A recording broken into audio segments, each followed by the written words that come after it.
So I'm out here in the driveway messing around. I had to tow my boat out of the marina the other day, and the lights on the trailer were kind of acting a little flaky. So I picked up this little gadget. I haven't did anything on Tony's tool reviews in a while, but this is a cool little gadget I picked up. You can get these on Amazon. I'll put a link in the description of this video over to these. So what this little gadget will do is, if you have a 4-wire setup on the back of your truck, this plugs into it, and you can test out the different circuits on the vehicle to see if they're all working correctly before you dive into the trailer end of things. This can kind of be a huge pain. Sometimes you're tearing apart the trailer and that's not the problem at all. It's coming out of the vehicle, and vice versa can happen as well. So we're going to plug this in, and I'm going to show you how it works and how easy it can make your life.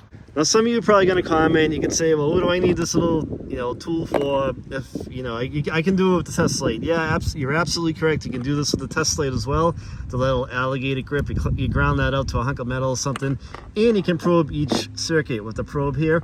But I like using this better. It's faster. You plug it in and you're off to the races with the thing. So here's my connector right here underneath the rear bumper of my truck.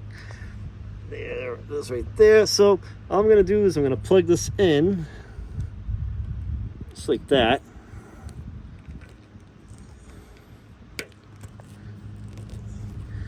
And so he's going to plug it in just like that.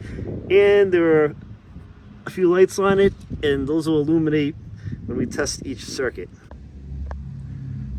So right now I have the parking light on, and the circuit all the way to the left is lit, indicating that that circuit coming out of my plug-in right here is working correctly. Alright, so now I'm testing out the left turn signal, and you can see it blinking on my circuit tester right here. So it indicates that the left turn signal circuit is working correctly as well. So here is the circuit on the right turn signal is on. So I have juice coming out of the right circuit for the right turn signal that would connect to the trailer, so that's perfect. Okay, so now we're going to test out the brake lights. Turn on the brake, hit the brake pedal. There you go. So those two in the middle are lit up, so we know that both circuits are working good, and we have brake lights out to the trailer. So what I like about this is it's easy to use. You're not searching around for a ground like the test light. You're not trying to poke the circuit to the clean spot to make sure you have a good connection like the test light. This was like $7. I'll put a link in the description of the video so you can check them out on Amazon. But it's a fast, easy way to just test the circuits. You plug the thing in, you can zip right around, and you're done in a couple seconds. And if there's still an issue with the trailer, you can kind of go through the circuits on the trailer, see what the heck is going on. Maybe there's a break or something, but kind of like to pass this stuff on. This is a pretty cool little tool to have in your toolbox. Hope you guys enjoyed the video. Thanks for watching, guys.